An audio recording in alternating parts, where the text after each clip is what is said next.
Finally, we are here to talking about the actual pelvic floor muscles. These next few lessons are going to be talking about where the pelvic floor muscles are, what they do, how they work, and dysfunction. So we'll have a whole category that addresses that. All right, so first off, I'm going to start off with showing you some anatomy images, and then I'm going to use some hands-on models to teach. I think it's helpful to imagine the pelvic floor muscles from 3 different views. So here is the side view. This would be looking into a person. So this is a person cut in half with the female body. There's the uterus and the vagina. This person is cut in half. So this is the front of their body, this is their bottom and the back, and we're looking into their right internal organ. So this is the side view. It's helpful, I think, really to understand the anatomy before we dive into a lot of the function and different things that we're going to do, like with the self-checks and exercises. You've got to understand the anatomy first. Now we have the bottom view. So this would be like if somebody was lying on their back and we're looking into their bottom, like if we were standing at their feet looking into their bottom.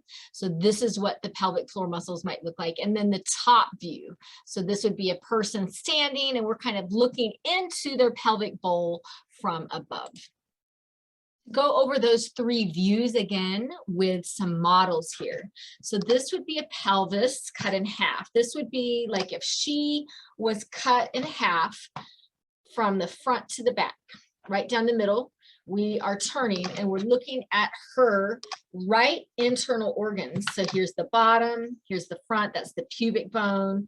This is the bladder and the urethral canal, the uterus and the vaginal canal, the rectum and the anal canal. We're going to go over this anatomy a lot. I'm going to give you another image. So that's the side view.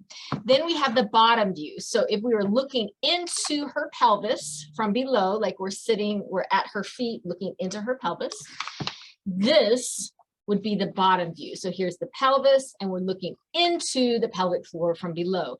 All of these are pelvic floor muscles. How exciting is that? And then the top view would be her, like if we were looking into her pelvis from above, this pelvis, we're looking into the pelvis. So those are the 3 views: side view, bottom view, and top view.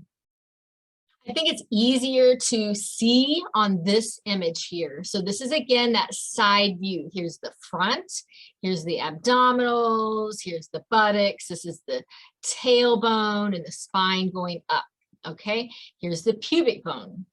Now we're gonna go over 3 main pelvic organs that most female bodies have. We have the bladder, and that's where urine is stored. Here's the urethral canal, where urine exits. Here's the uterus and the vaginal canal, and then the rectum and the anal canal. So this is where poop comes out. This is where gas comes out. And then we have the clitoris. This is the gland. This is just a little part of the clitoris, but that's what most people think of when we see or think of the clitoris. And then here are the pelvic floor muscles. So they attach at the pubic bone and stretch all the way back to the tailbone. So literally they're like a hammock here, if you were to have a hammock from one tree to another. And then these organs are sitting on top of that hammock. So the pelvic floor muscles need to control these 3 canals, and we'll go over that more in just a minute. Now we are looking at another view. This is the view from the bottom. So if we were at her feet looking into her pelvis from below, let's go over this anatomy. Here is the pubic bone up here, and this is the tailbone. This would be her left inner thigh and her right inner thigh. Then let's go over some of the structures that are easier to find. We have the anus. So that's where poop and gas exit. This is the vaginal canal for all kinds of things, but like mainly sex and childbirth, menstruation, and so forth. And then we have the urethral canal, which is where urine exits. And then here's the clitoris. Now you can see all of these pink structures here. These are pelvic floor muscles. From that other view, you may have thought, oh, it's just one pelvic floor muscle that stretches from the front to the back. but that's not the case. You have multiple muscles and multiple layers.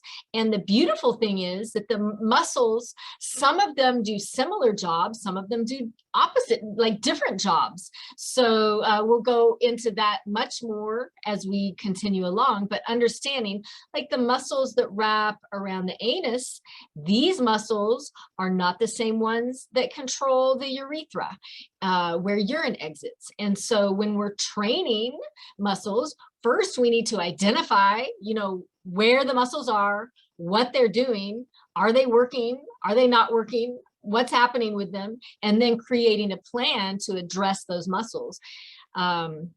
So many times people will come to me and say, oh, Kegels didn't work. Well, what exactly were you doing? There's so much more to pelvic floor muscle training than Kegels, but I'm getting ahead of myself. Now we're going to go to the top view. All right, here's our last view. This is like we're looking at her, we're looking into the pelvis from above, imagining that that pelvis is kind of like a bowl. The bones are the outside of the bowl and the pelvic floor muscles are the bottom of the bowl. Literally, they're the floor of the pelvis. And so if that floor wasn't there holding those organs up, what would happen to the organs? They would fall, right? So here are the pelvic floor muscles. You can see that they attach to the pubic bone here in the front. Here's the bladder, the uterus, and the rectum. So I hope that those views were helpful to kind of understand and connect with where the pelvic floor muscles are. Now, the next lesson is going to be talking about what they do.